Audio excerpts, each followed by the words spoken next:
Oslia did not come to work that day.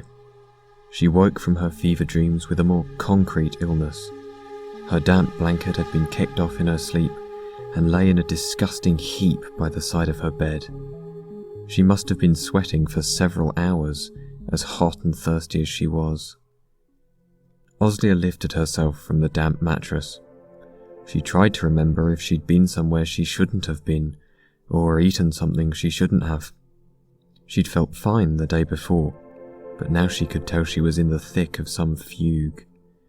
She had the unshakable impression whatever caused this had caused it that night. She poured herself a cool glass of water and allowed her thoughts to clear. Oh, what the hell, she thought. Take a vacation day. Her fingers were still clammy as she called the complex's number and entered her employee ID. When she was done, she rested them against the side of the glass. Her fingers absorbed some of the iciness and radiated it to the rest of her burning form. She sat like that for a while. Oslia felt content despite it all. She cherished moments like these. She may have been sick, but right now she was not obligated to do anything but sit and be with the unpleasantness. Oslia hated having to do things. It wasn't that she was lazy, she did plenty of her own activities in her free time. It was that she hated not having a choice. This ideology was deeply rooted in her day-to-day life, and she built compromises into it. She did not like that she needed to eat, or drink, or do this and that to keep her body alive.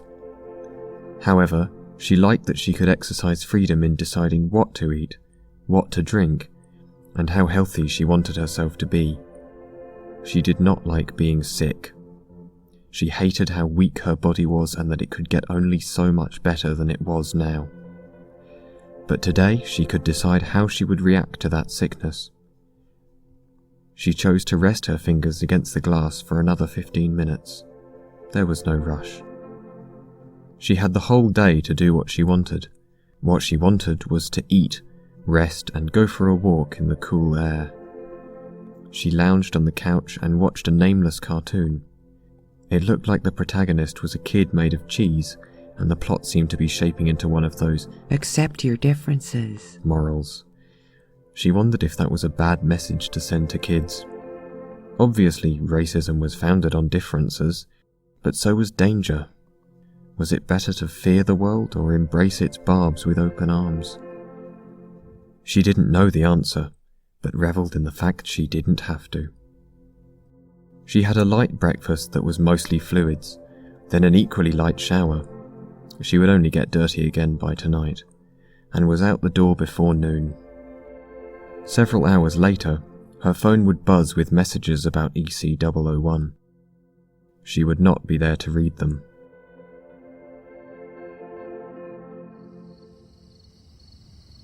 Oslia walked through the dark street lamps and closed stores. She passed near one of the open megamarts, but decided to circle around it. She didn't know what her sickness was. She didn't want to spread it to others. A young opossum watched her from the side of a dumpster. It eyed her warily, teeth showing but not quite bared. Not yet. She wondered what this opossum had seen during its short life. Where was its family? Did opossums have families? Her idle thoughts simmered and slumbered as she approached the quiet residential area near the other side of town. She eyed the sagging buildings and chipped paint. She had been here so many times, and yet new details continued to catch her eye. This neighborhood was wilder than the one she lived in. Most buildings had been built long ago, the collapsed ones freshly replaced with an onus on quick efficiency, not luxury. The result was a place simultaneously newer and older than her own. Oslia saw a sagging house squished between a different house and a barber shop. To call it a house would be an act of generosity. It was more like a vertical column filling in the space between two other shelters like architectural glue. The house didn't just look like it was falling apart, it sounded like it. The sound it made was the kind of metallic screech she would hear in action and horror films, but never in real life. She wondered if there were repairs happening inside that house, Or maybe they were taking it apart? She thought about checking, but stopped herself.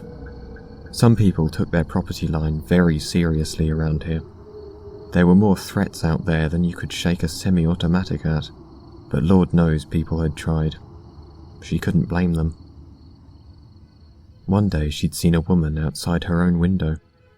The woman was standing in her small yard, arms spread, hands and fingers limp. She was spinning in a circle and staring straight down at the ground.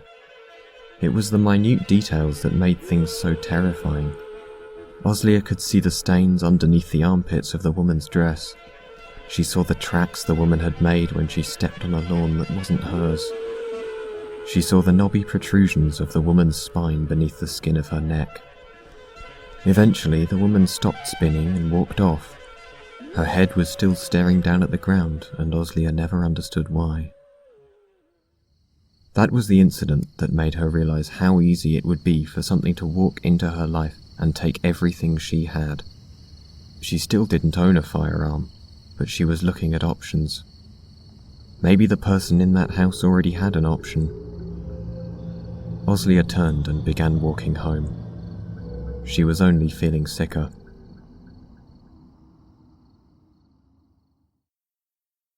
Victor felt like he was going crazy.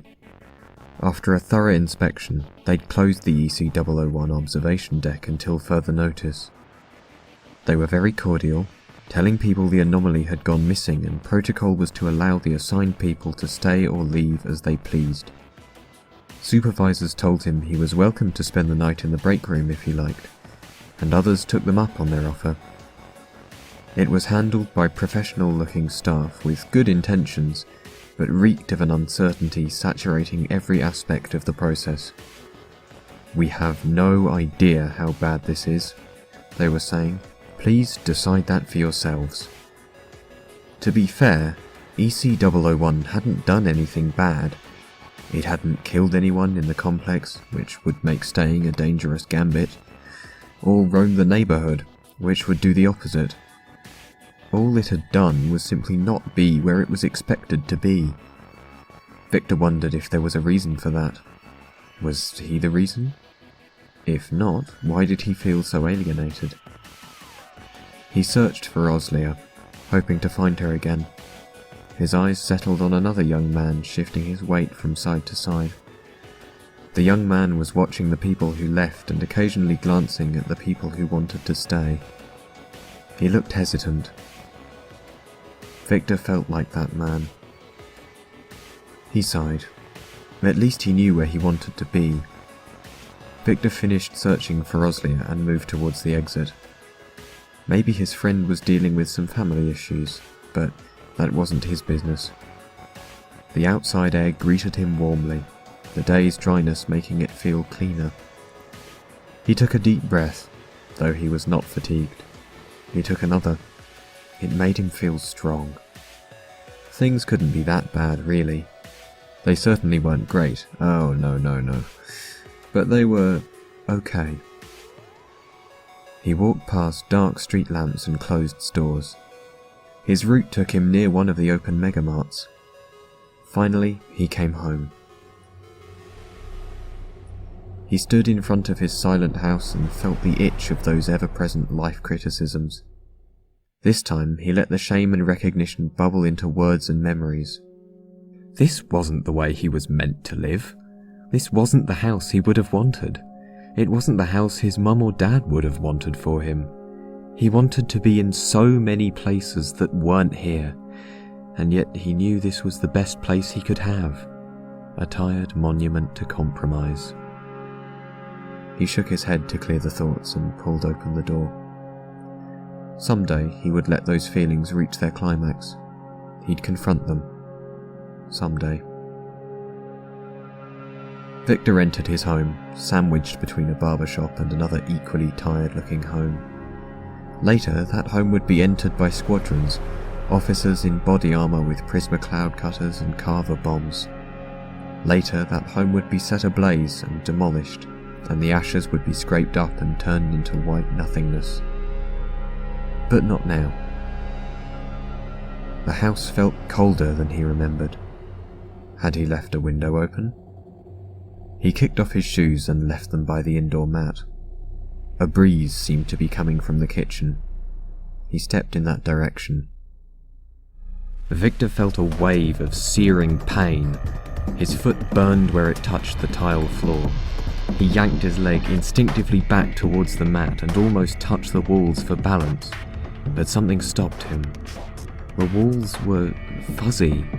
The ground was fuzzy. His house was fuzzy. He reached for the door and it sprouted tiny hairs where his hands hovered. He touched the knob anyway. The hairs were like hot coals on his skin. Victor yelped in shock. His house made a wooden creaking. His house made a metallic screeching. His house made a writhing of pipework and bones and flesh and cells. The white tile floor began to churn. The squares on its surface broke up in flakes to expose a maze of deep red sinew. Something was rising up from the meaty hell below. Victor saw it coagulate from fluids and gristled things winding through gaps between the muscles. It was vaguely humanoid, but as it emerged, so did its wrongness. It was hunched, covered in fungal boils. Its arms were long noodly things tipped with black claws. Its face flared out into a blind and gaping hole, whose upturned corners gave it a haunted smile. In stark contrast to their surroundings, the creature was an ill-white hue. It was the white of dripping fat and dead flesh. Victor screamed. Now he was turning the jammed knob in earnest, blind to the pain of the sprouting cilia. The creature did not scream. It only moved forward.